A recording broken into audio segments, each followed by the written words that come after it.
लु आज फेरि म पापाको परी बनिएर कहाँ गएँ त? यो जान्नुको लागि हजुरहरूले भिडियो त लास्टसम्म हेर्नु पर्यो नि। सो हेलो एभ्रिवान, नमस्ते सबैजनालाई, राधे राधे।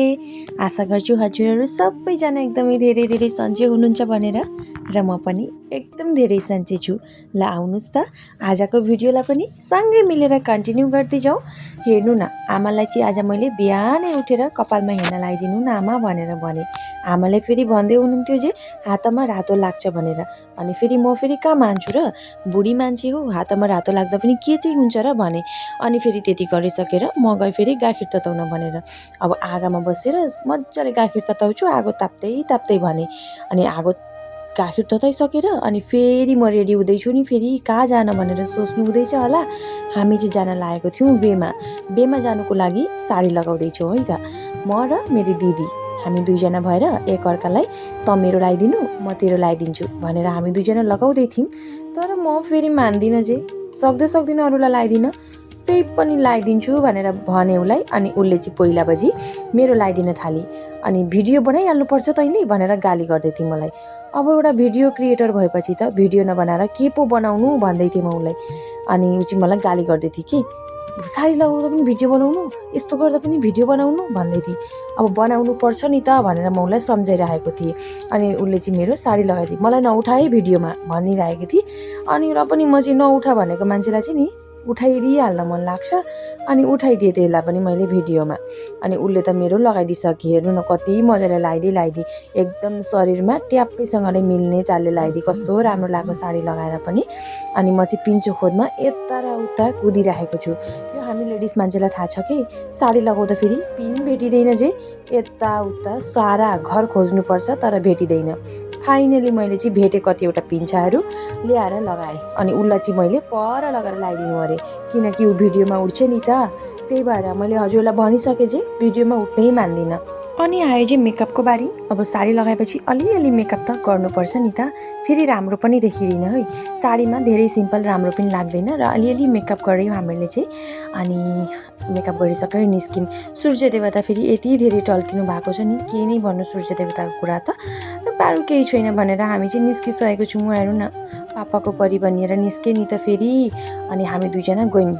अरू मान्छे त अघि नै जाइसक्नु भएको थियो, हाम्रो त अलरेडी लेट नै भइसकेको थियो, किनभने अब साडी लगाउँदैछौँ तीमाथि लेट भइसकेको थियो, बहुतै लेट।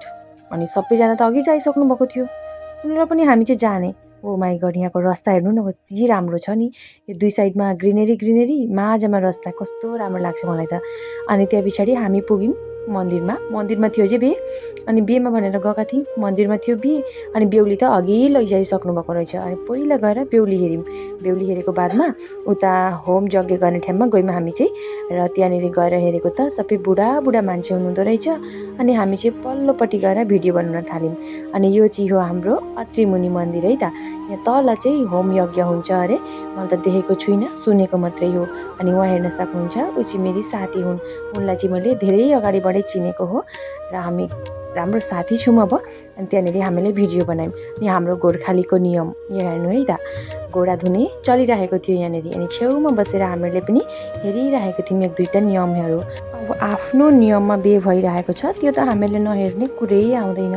त्यति बिचमा मेरो छेउमा आएर ओए नमिता भन्दै बोल्न आइ चाहिँ यो, यसलाई चाहिँ मैले चिनिनँ, नाम भन्दा पनि चिनिनँ। पढ्न चाहिँ हामी सानैबाट सँगै पढेका रहेछौँ, तर चिनिनँ। मान्छे कति छिटो चेन्ज भएको है हामी। अनि त्यति गफ गर्दै कस्तो भोक लाग्यो नि त। अनि गयौँ फेरि खानालाई भनेर। अनि त्यो खाना बसेको दिनै आँट्नु भएन भनेर म चाहिँ यताउता हेरिरहेको थिएँ, र बल्ल हामीलाई खाना दिनुभयो। टन्नसँगले खाएर अब तामुल चबाउँदै म चाहिँ यहाँ बसिरहेको छु अरूले नाचेको हेरेर। अनि नाचेको हेरिसकेर कस्तो बोर लाग्यो नि त, सबैजना कता जानुभयो जे। अनि हामी पनि गयौँ त्यो बेहुली भयो ठाउँमा।